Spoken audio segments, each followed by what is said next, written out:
Guys, before we start, I want to share something. There's this podcast that I came across called The Illusionist. And there they talk about, this lady reads the interesting words from different dictionaries. And I learned a very, very interesting, funny thing today. That in ancient time, a donkey used to be called an ass. And the man who rides a donkey is an ass man. Hey. And a female donkey is a she-ass. That is hilarious. Right? Yeah. Yeah, so she explores these different words like specialist, and in it there's like, words that are derived from medieval Other ancient words, yeah. times. Yeah. So that was really interesting. My wife and I often debate. It's a never-ending debate, and since I have a platform now, sorry, babe. she not hates it, but she dislikes it when people use the word starve. Okay. Like, I'm starving. Yes. They're like, no, you're not starving. You're hungry. Because starving is you dying from hunger. Oh, And I'm like, but you know that language changes, right? sure. And she's like, no, but we need to be using language the way. So I did some research. Apparently, the word starve, or in its original context, meant dying of the cold. Oh, And it translated and it morphed into dying of hunger. interesting. Yeah. So yeah, the evolution of words is something. I don't know. Yeah. That was an interesting thought. Yeah, I guess there's a sense that words are like, their meaning are embedded in a time zone of some sort. But are you interested in the etymology of like words and I stuff? want to be. Is it? I want to be. Why though? I think it gives you context of a better appreciation of words. I think you and I probably agree. We try to be very precise in the words we use and stuff. It gives me a better appreciation of the words that I do use. And yeah, I think it's just that. Just a better appreciation for them. And for you, X? I wouldn't say I'm interested in the etymology per se, but I'm probably Etymology meaning? like precisely what you were saying, like how the word has changed from like over time and its origination, basically. Oh, Just the trying to understand, evolution of how it has words. evolved over time. Okay. So I think I'm more interested in and maybe it ties back to the etymology, but I wouldn't like explicitly say I intentionally go back and try and understand. Yeah. Definitely not. Yeah. Obviously I'm more interested in the meaning and its implication and the depth of it, Yes. which I guess dovetails with the etymology of the words mostly. But yeah, I'm more practical about it. X, if there's one thing, I will always learn a new word. You said dovetails, which means like it picks up or it carries. Yeah, it rides well together. Okay. Yeah. Okay. It's not like a Disney thing, like dovetail. Not like DuckTales. Okay. Well, hello guys. Welcome. I think this brings us very nicely into what we did say that we want to talk about. Which I see it's still coming through, even from the previous episode that we shot, meaning and evolution of words, which I would like for us to go into a little bit about the evolution of truth. Is there an evolution of truth, considering where we are today as a society? What does truth and my truth, is there a difference, and what does it mean? Interesting. Yeah. So, can I start us off with a story? Sure. Good. Stories are great. Yeah. I like stories. I'm a horrible storyteller. So, but hopefully this lands right. Just Okay. To your thing as we're trying to brainstorm what we're going to talk about today. So, when I was younger, right, my story comes. Genesis of my story cannot be spoken about divorced of faith. Like faith has been an integral part of my journey. Just to give you an example, not to go into too deep. When I was younger, my habit of waking up at 4 a.m. every day is not a flex. I'm just wired that way. So the habit of me doing that comes from the fact that at 4 o'clock I'd wake up, I'd watch TBN, literally from 4 o'clock to 6 o'clock every single day. How old were you? I started this at when we got DSTV, which is maybe grade 2 or grade 3. Okay. Right? Every day till matric. So okay. I could tell you, even the reruns of the sermons, some people can say The Lion King, word for word. They were sermons I would be able to tell you word for word. That's how much I was brought up in this thing. Right? Interesting. However, when I approached my high school phase, there were a lot of things in terms of faith that I didn't start buying. Okay. The things that I stopped believing, because it's almost like it's an axiom, right? To say that God exists, this is the Bible, it's His word, but you never question why I believe that or that sort of thing, right? So these things will come into place, and I'd almost test the waters a bit. Maybe I'd lie to my mom, and I'd be like, if I'm lying, may God strike me with lightning. So and nothing happens. So clearly, and you're like, oh, well. Start testing the waters, and you're from Limpopo, right? Hey, you're Tonga, bro. You're from the same place. So that started a journey of me questioning does the things I believe, are they actually true? Can I anchor in these things in anything? How do I know that what I believe is true? When I study for a test, I pass. But if I didn't study for a test and I pray, God, please help me, I fail. So the mark code of what the result is not whether I prayed or not, it's whether I studied or not. So where does the faith come in then? Type of thing. So yeah, so I think people would say that I would say that I was a cultural Christian, but I actually didn't believe it.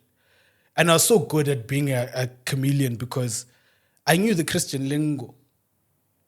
When people would talk, I'm blessed coming in and coming out. When they asked me to lead a prayer group, it's very easy because I've seen it done many times. I know how to talk the talk. And I think perhaps maybe on a side note, that's why I'm so anti-Christianese, because I know that I used that to mask.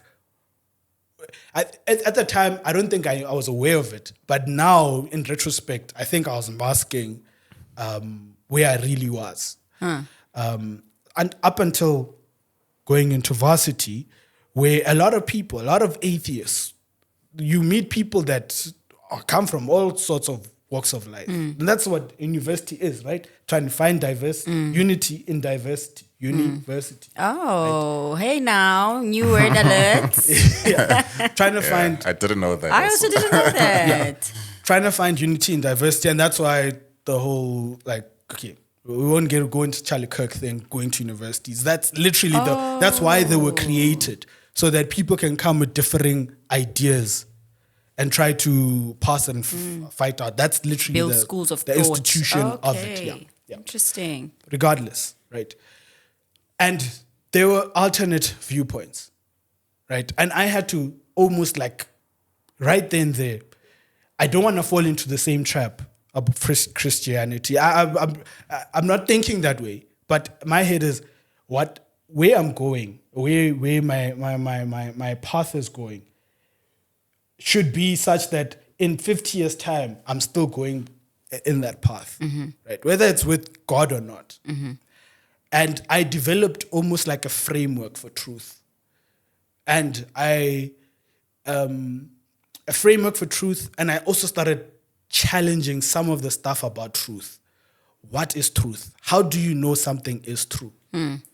Not just for me. Is there such a thing as absolute truth?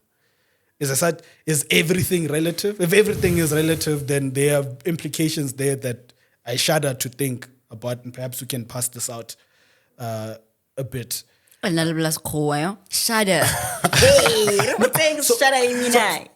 If truth is relative, then we are saying that everything we believe in terms of morality is just subjective opinion. That's what it is. Meaning that the atrocities that happened on 9/11 with the Holocaust, those atrocities, it's just an opinion. I just prefer that they didn't happen. So you can choose to my not truth. Because believe it. Hitler's truth was that the Jews had to go. That was Hitler's truth. Okay. So when it's not relative, it's? Absolute truth. Okay. Right. So, but then you also fall into another part when you say absolute truth. Because if I say the color red is the best color in the spectrum, you may have a differing opinion to that. So what is actually true? So in that case, that truth that I've mentioned is relative. Within absolute truth? So what I'm saying is that you even absolute truth cannot account for all forms of truth. Right? So these are the battles I'm having in my head. These are the battles that I'm battling with. And perhaps maybe this is a place of pause and reflection. I started getting to a place where I'm like, I don't even know what the value of truth is. Why do we want truth? Why is truth such a powerful thing? Because if my wife is cheating on me, right? God forbid, my wife's cheating on me. If I don't know that, I'm gonna be happy because I'll never know. And then if you know? If I know that knowledge would be devastating. And perhaps my life goes in a path that is not that I wouldn't want it to go into. So why would I want to know whether she's faithful to me or not? Where does the value in me knowing that information come from? It comes from you valuing monogamy and a faithful woman. But what I'm saying is that the utility of me knowing truth it may not be there. So what do I mean? What do I mean? Preach, KG. If let's say she is, right? She's not being faithful to me. Me knowing that makes my life worse. Me not knowing that, my life carries on amazing, like how our marriage is. Our marriage is amazing and spectacular. But then what if her side man causes problems for you? Like you are forced to know the truth without you wanting to investigate if she's cheating on you or not. I understand that, right? Yeah. We're looking at ceteris paribus. What I'm saying. Oh, school. Okay. Ceteris paribus is that when you're doing a scientific thing, right? Okay. You don't want to put a lot of variables. What if this? Okay, right? okay. You want to address this one thing. Okay. And then once you have like a rule, then you're like, okay, sharp. Maybe does it work in this case? Does it work in this case? Does it work? And generally, we're not like that as it. people. Eh. Generally, it's very difficult Eh. to approach. So let's say okay? ceteris paribus, my life carries on. The knowledge of me knowing that, I don't think improves my life. Yes. Yeah. But I still think the fact of that matter, yeah. I still think truth is valuable. Like me being who I am right now, I would still want to know that. Why? For what reason? Yeah. X. Jesus. Heavy. You went right deep. Yes, I love it. I want to know what you think. What do I think? I mean, I think from your journey from being a cultural Christian, it's almost as if when you started questioning that, you were in pursuit of the truth. Yes. Right. It's almost as if even that framework you developed is predicated on the idea that you'll establish what is truthful. But I don't know. It's just a lot to unpack because somehow it appears to me like as if you have faith in this framework in the absence of truth for its evidence. So he has faith in the absence of the evidence of truth, and hence he's pursuing it because he believes in the framework that purportedly tells him what's true. So it's almost as if you don't have the evidence of your own framework, but you believe that if you put some stuff in it, what comes out on the other side is true. Actually, it's contrary. It's okay. I'd like to hear this. I agree with your categorization of faith. Okay. I think we're defining it differently. Okay. I think faith with no evidence is blind faith. It's a type of faith. It's blind faith. I think blind faith is dangerous. Yeah. I think faith you can have faith with evidence. So what do I mean by that? When I sat on this chair, I've sat on many other chairs. So by deductive reasoning, if I sit on this chair, I don't believe that it's gonna it's gonna give in. So my faith is in the chair, but it's based on the fact that I've sat on many chairs that look like this. Okay, let me counter that very quickly. Yes. So you're married. Yes. You brought your wife into this conversation, so hopefully you don't mind. No, wait. We are carrying on. We can just open it up. So you're married. Yes. Did you have evidence that, your marriage, I believe, is predicated on it being truthful. Yes. Right, like there's trust and stuff like that. 100%. Did you have evidence for that before getting married? Yes. Okay. Did you have evidence that in 20 years' time, that will still exist? My evidence was, right? See, this is different. There's a rabbit hole, but I want to answer your question so that we don't deviate, right? Yeah. My evidence was that people who hold the beliefs like such that my wife does, the chances of a successful marriage, the chance of a successful marriage happening are more likely than not. So you went and you got stats around similar people with similar beliefs and check the. I don't think it so in terms of statistics, So there are a plethora of statistics. Yeah. Right. Okay. So Bible believing marriages. So people who actually go to church more often. That's how they use it as a metric. Who meet for family group, who read purport reading the Bible often. The divorce rate for those marriages is vastly smaller than the average, the national average. Yeah, but I think maybe KG, I think you'd agree that insights that we may derive from stats, let's say, may not be like the truth as it applies to your own experience. So the experience you're about to have in your marriage is vastly different from whatever insights that you might 100%. Get from stats. So would you then consider those insights as the truth? No. That applies in your own, okay? It's half of it. So this is my definition of truth, right? My definition of truth is that something is true when it's empirically adequate. Empirically adequate. What do I mean by that? You can find statistics. You can use the scientific method. You can use the laws of induction. You can use deductive reasoning. You use abductive reasoning, right? To get to a conclusion. Yeah. It makes sense. And then the second half is experiential relevance. If I can prove with a formula that unicorns exist, I'm still inclined to say that unicorns don't exist because it's not experientially relevant.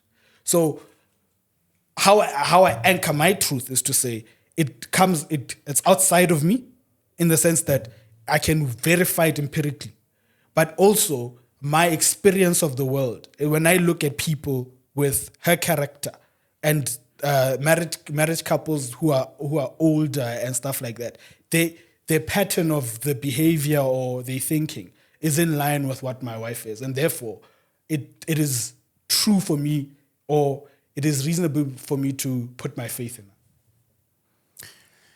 Yeah, I mean that's interesting because it's almost as if there's an implicit bias there. Because I mean, there's evidence also that suggests the opposite.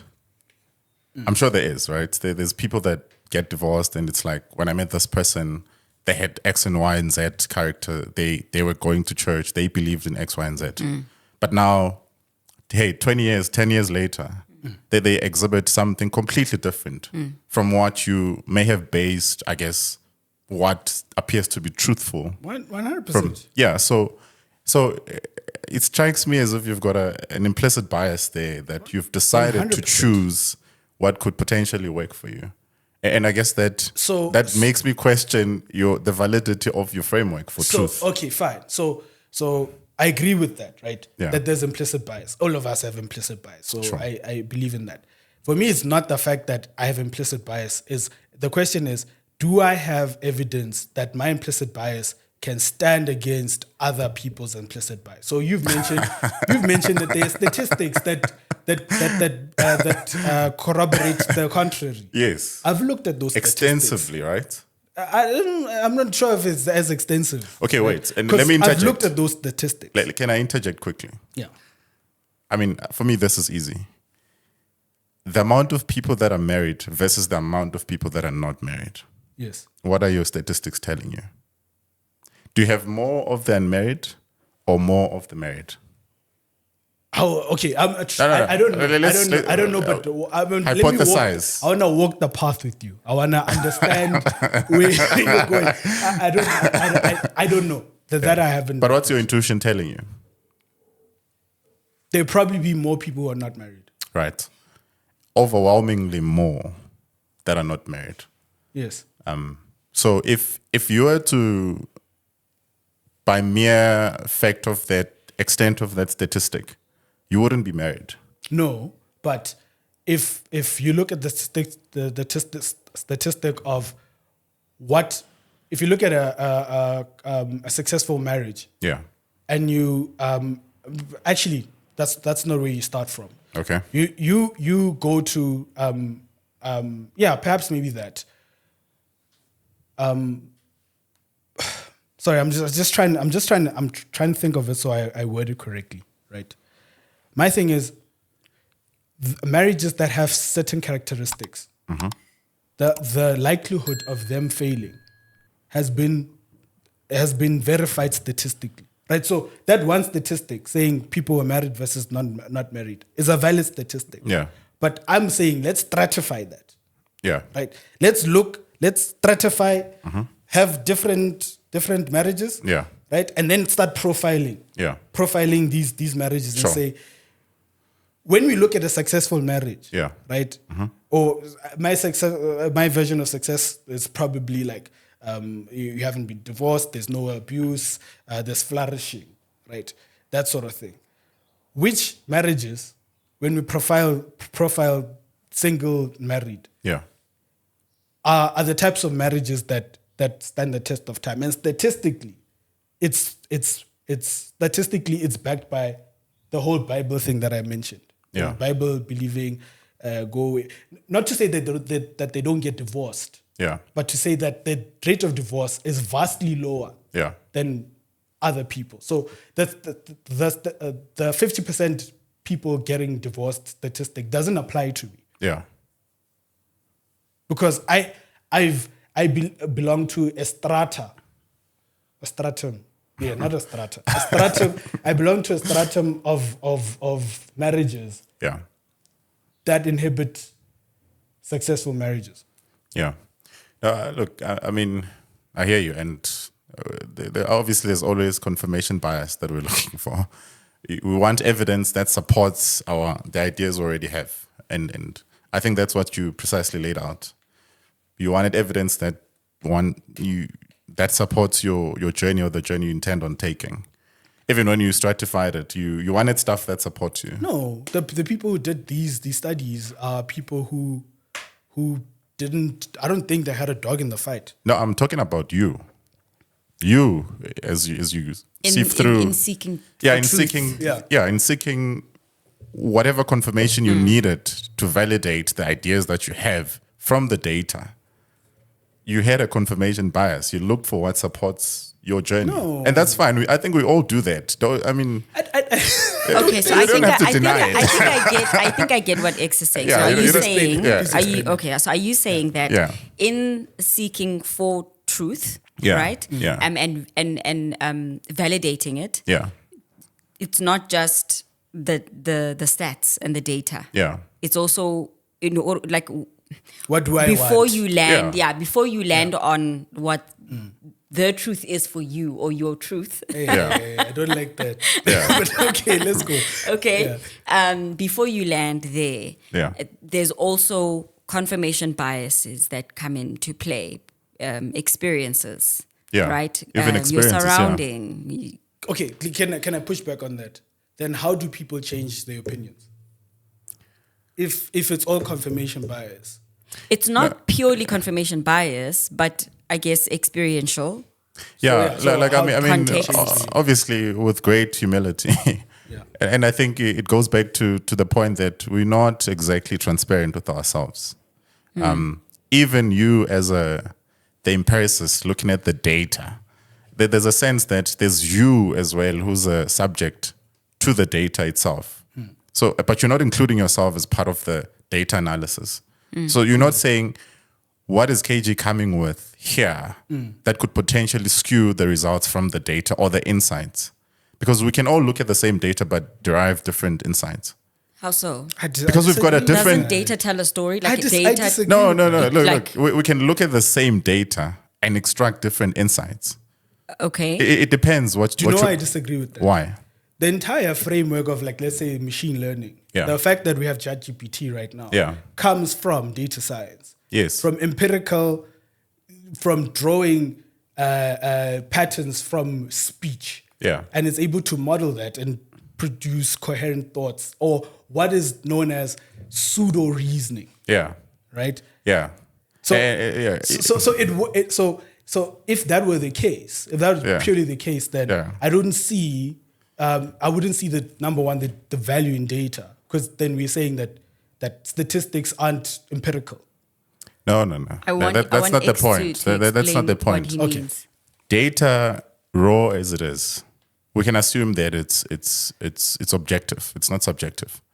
But to extract insights from the data, to apply like some sort of analysis to extract insights for your utility, you have to put some structure to the data.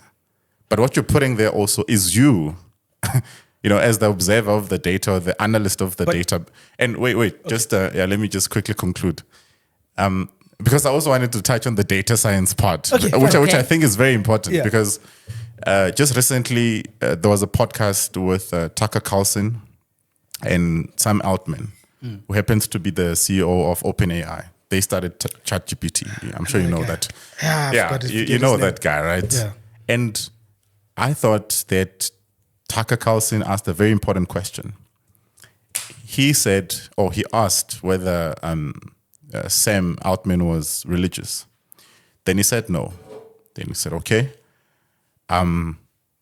what is the moral framework that you're applying to ChatGPT? Because it's not merely a machine just grinding data and figuring stuff on its own.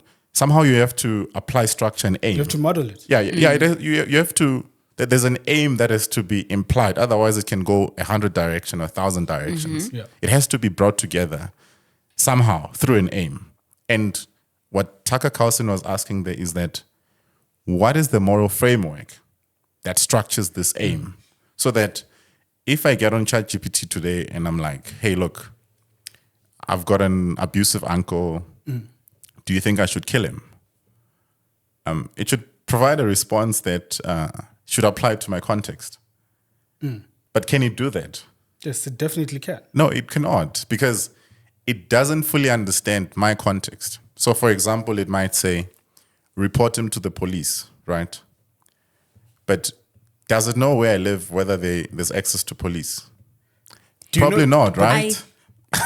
Okay. I've pushed back there. Yeah. Okay. Before you come with your pushback, I have interacted with ChatGPT Yeah. and AI generally enough to have noticed that it doesn't ask for context. Yeah. Ne? Yeah.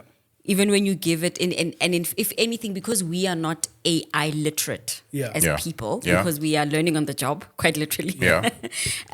We don't know how to interact with it. And so we give it information and we expect something back. And so AI is not intelligent enough to say, I need more context in order to advise on this. I haven't come across that. Wait.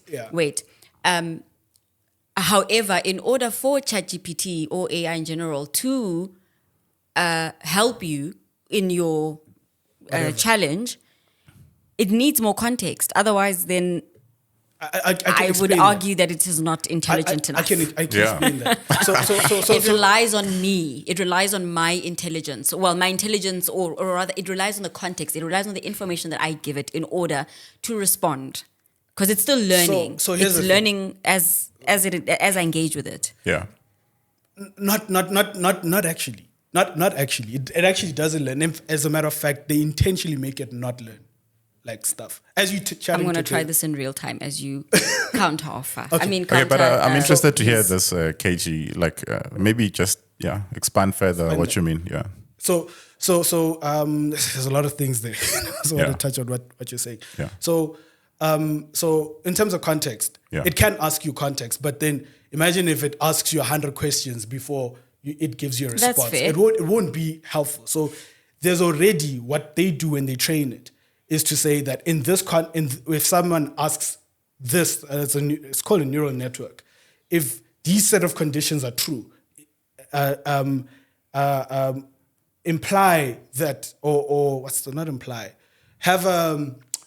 Make sure that your basis is X, right? So that's something that they train with it. So that's why when it comes to morally ambiguous questions, it's not able to reason because it doesn't have the context that would be able to give it a response like that. So, for instance, there was the stories about people killing themselves because AI said, "Come to me" or something like that, right? Yeah. But in certain other situations, like for example, if I ask for a question about IFRS, like accounting, there's a lot of context that's needed there. But in a generality, right, it's able to because of how it was trained, it's able to say, this is the context. This would be the context that someone would be asking this question to. Implied context. And then give an answer. But that is something that they train on it. Not necessarily like a moral framework. Yeah. Look, I mean, if for me, and it's implied, if you're going to put a set of conditions that if this is that and that, you're implying some framework to make a decision. And if we stretch that framework, we have to come to morality because people make moral decisions every day. And if you're going to ask this thing to spit out a decision on something, on some information that you gave it, it's implied that if you stretch out that conditions that have been embedded, it's a framework of some sort. Whether you don't want to call it a moral framework, I hear you. But it is. Okay. So my thing is this, right? I do agree that they create these things or these tools and stuff for a specific purpose, and I think that's what you're saying. Right? Yeah. But what I disagree with is to say, my thing is the reason why the technology works is not because of the intention. It's because of the the fact that data science works. Yeah. That is the thing that makes it work. Yeah, like KJ, I mean, if we just broadly say data science, we're too broadly speaking. I think that the framework in terms of how large language models work, so like ChatGPT is your typical LLM, is that they look at the probability of what could be the next alphabet. Token. Token, let's call it token. But, at a very minimal level, you can think of an alphabet. So based on those probabilities, then it predicts what could be next, and then it constructs a word. Yes. Then it predicts what the next word could be. Then it constructs a sentence. Then it can construct paragraphs and, 100%. You name it. And over time, as they train it, because you as a user put in input onto the model itself, then they can refine those probabilities. Because that's why the IP of the LLMs sits at those probabilities that they've configured the LLM itself to behave like. Because it behaves primarily based on those probabilities. But that's the IP in essence. What happens when I download Yeah. a version of ChatGPT offline? Then, because those fundamental axioms that you're saying, Yeah. there's a way to configure that. Yeah.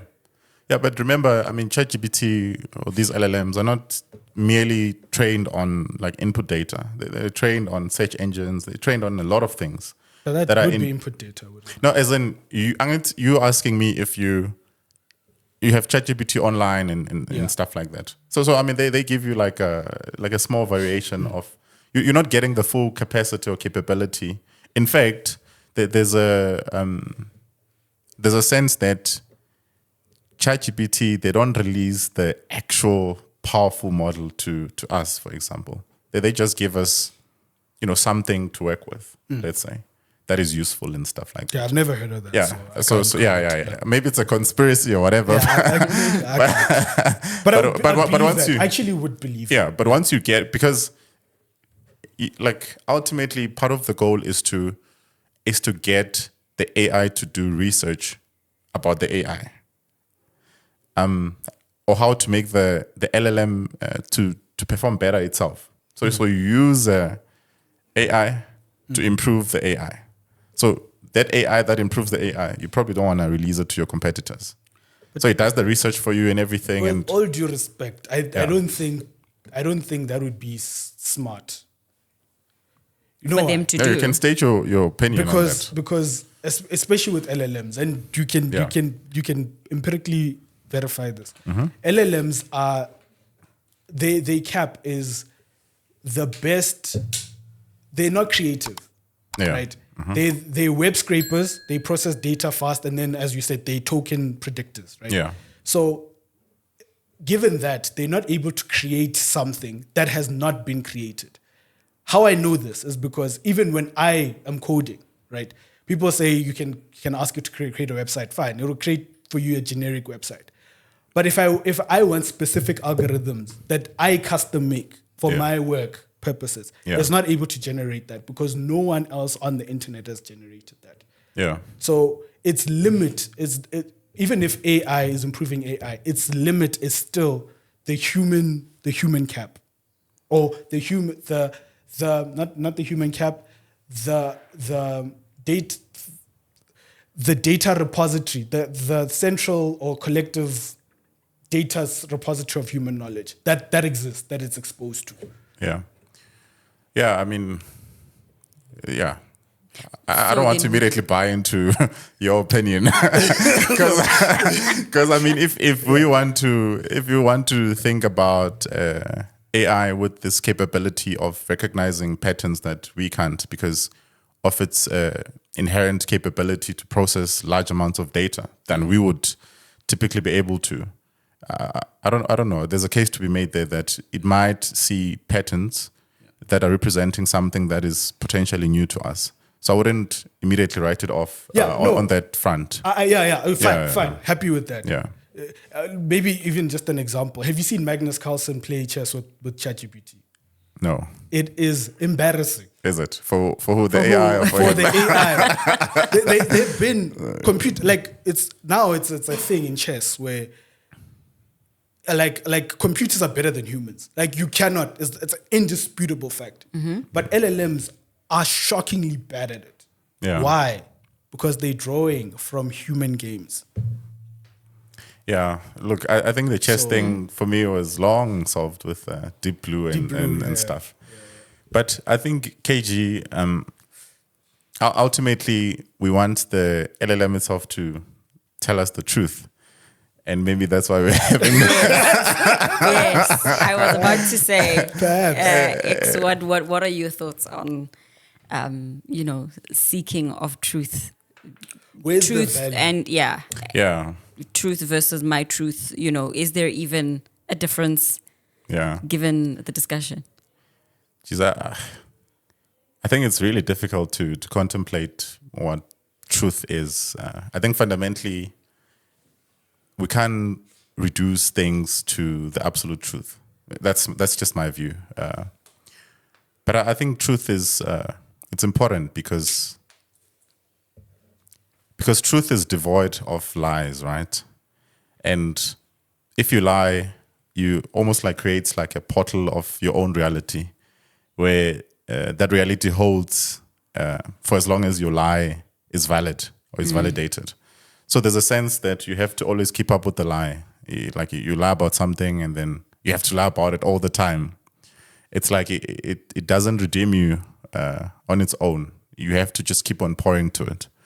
But I think the truth, in opposite, it's almost as if it sets you free because, I mean, you speak the truth and you almost as if you don't have to add anything to it. It's sufficient on its own. So I think from that perspective, truth helps us navigate the world the way it should be navigated. It's almost as if it unlocks the reality that should be. Because, and I'm making this assumption based on the opposite. If I were to lie, I'll have to keep up with a certain reality that is not. And often than not, you find that when the lie breaks, it's almost like there's an expression that reality hits, right? It's almost as if that's interesting. Yeah. That's also an interesting choice of words. Yeah. It's almost as if, hey, this is the reality that should have been. You've just been in your own reality that is not valid. But X, so when you're saying truth cannot be reduced absolutely, then there's no such a thing as truth. It's opinion. Yeah. So KG, and I know this was gonna it's just but my view is I think quickly when we speak about truth, we start becoming religious. Because I think that's it's a religious that's almost the only language that we can speak of that just makes sense when it comes to truth. 100%. Yeah. Truth. That's almost where I land with it. To say that it's a religious. It's almost like it's a religious thing. The value of truth for me, I see the utility of it from a religious lens. Yeah. Because otherwise, how do you even base or how do you anchor what objective truth is? That's almost I landed the same place as you do. Yeah. I think that is why for me, like maybe last controversial take from my side, right? That's why I vehemently believe that from an evolutionary thingy, that truth is just a tool. Not even truth, because it's opinion. Like the word truth that is devoid of value. Because in an evolutionary context, right, it's the fittest that survive. It's the survival of the fittest, right? Survival of the fittest doesn't mean that you're always stronger. Survival of the fittest, sometimes maybe you're sluggish, maybe you're slower, right? But that enables you to outlast your competitors who perhaps run off of cliffs and stuff like that, right? Yeah. It's not always the strongest. It's the fittest that survive. Right? Yeah. And in life, or when you look at fascism, and it seems as if your ability to play with truth, to use it as an emotional response as the fascists did, or other societies have tried to wangle with truth, right? It seems as if it's just a means to an end, and not really to say this is actually true. And that for me is consistent with evolution. Yeah, that's how you survive.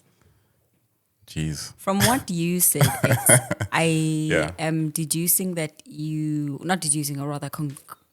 I am from basically my interpretation of what you said is that only you will know that you're telling the truth. Yeah, and yes, and that's a very important point because it's almost as if your own truth is grounded in your own beliefs. So, I mean, you would know if you are speaking or saying or doing things that are in contrary to that, and I think that's the point of reflection that you can have. But what if what I believe is absurd? That's what I'm coming to. And not even on the moral that's what I'm coming to. That compass. The point of a lie, as far as it applies to you consciously, is when you do say things in contrary to your own beliefs, right? But the question of your beliefs, I think it's a completely separate topic. Whether your beliefs are not true.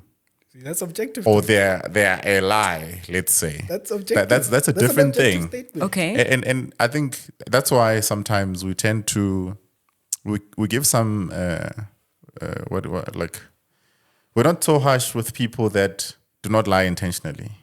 Have you noticed that? But someone that lies intentionally.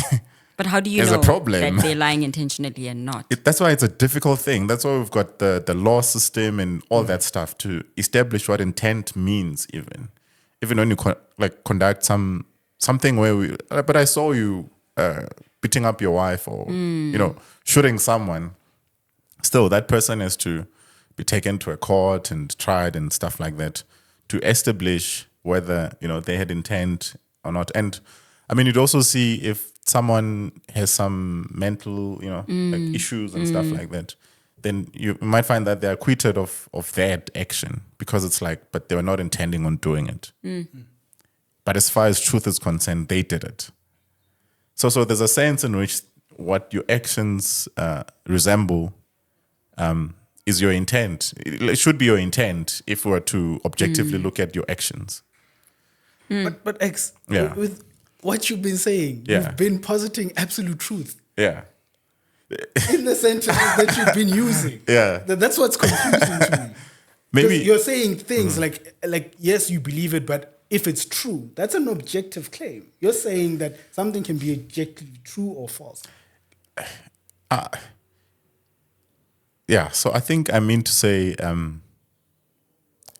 as far as your beliefs, like whatever beliefs you have, as far as you can act in alignment to that, that is your truth. Because what else do you have? If it's not your beliefs that ground your truth, what else do you have? It's only when you are intently in contrary to that even you yourself consciously you can tell that, but I lied here. In fact, you'd be able to tell because you can keep record of that. Say, I lied to Lele. And only you know. And only you know that you would have lied. Outside of But if I had spoken the truth based on my beliefs, I probably won't keep score of that. I'll probably just let it go and just move on. It's only when KG comes and wants to understand what my beliefs are and breaks them down and tells me you believe in lies, then that's a different thing. But it's a very long thing to delve into. Because at a point in time, there was something that I believed to be true. Yeah. That was anchored by what I believed at the time. Yeah. But it's like the baby is yours. But the language we're using, guys. Okay. We say there's times that you believe something to be true, right? We are saying that you were aligning yourself with something that you think was objectively true. You had a yardstick. There's a yardstick. Yes. Right? Yeah. Because otherwise, no one changes their opinion. Yeah. Why would I want to? Yeah. There has to be something outside that says this is the right thing. This is the truth. Yeah. Even to have relative truth. To say red is the best color. Yeah. There has to be such a thing as best. Yeah. There has to be such a thing as color. Yeah. Yeah. No, look, absolutely. I think it makes sense. I think KG, and I think I'm following your thread. Truth, well, in as far as I define it internally, yes, can be as objective as my beliefs are concerned. To me, right? But I think you raise an important point that perhaps it's better if it's defined outside of you. Perhaps it's maybe not better, but to say perhaps, yeah, perhaps it being let's not overlook it being defined inside of you. Yeah. Right? I think and that you've provided value for. Yeah, it. yeah. But then also not say that it was also outside of you as well. Yeah. Yeah. And there's a sense that you have an obligation to orient yourself to the one that's outside of you. 100%. Because I think, as a people, I think internally we go through a lot. So it's easy for us to get corrupted in one way or another. And I keep on using the word, we're not transparent with ourselves. So I think if what we're aiming towards as the truth is outside of us, then at least we can, always look at wherever we need to aim to and understand how far we are from that. But if it's merely internally defined, then we are just gullible. We are fragile to being inconsistent. 100%. To all sorts of emotions, fear, anxiety, all these things that have the capacity to derail you from being truthful. But if it's outside there, then I think it's always objective in as far as how far you are from it. And outside, give an example of how. Well, we can make an example with Christianity, but I wouldn't want to go there yet. It's another. But it defines a truth that you can always go back to, because it's defined outside of you. You obviously you have to embody it in some way. In fact, you have to worship it, and to worship is to emulate as well. So there's a sense in which you have to embody it, but it's defined outside of you. I think that's a good place to land. That is a stunning place to land. Gentlemen, this was incredible. This was riveting. We didn't agree on some stuff. Yeah. But I'm thankful that I had this conversation. You've given me something to go back to reflect on. Yeah. So, really thankful for that, man. Sure. With these two very interesting, opposing, but landing on the same thing, sides of the coin, gentlemen, I want you to, KG and then X, you'll close us off. I would like for you to share one final thought, literally a sentence, to a young person who is, in the pursuit of truth, as you were when you were in high school and in university, especially finding yourself amongst a very diverse people who are trying to unite and also trying to, at the same time, discover yourself and figure yourself and what is truth. I want you to please share a line really of what it is that you would say into that camera to a young person. I would say don't be discouraged. Truth does exist. Follow it to where it's leading you. So there's a natural inclination that we don't want to pursue truth because it may require for us to change and stuff. I believe that it's a journey worth taking, and at the end of it, I believe in my beliefs that Jesus is the truth, and at the end of the pursuit of truth, you'll find Jesus. So beautiful, love it, X. Yeah, I don't know. I think KG just took all the words, but I think there's a sense that when we pursue the truth, we allow reality to unfold as it needs to be. And I think in my own experience, when I've pursued the truth, it has led to the good that I couldn't have imagined in my own capacity. So I'd say, in as much as it looks like there's immediate benefit to not being truthful, there's a sense that we lack the capacity to know what's good for us anyway. So we need to remain open and have humility and just pursue the truth. That's it. I think I'll leave it there. Beautiful. Signing out. X, KG, thank you so much. Thank you. Thank you. See you on the next one. That's a wrap.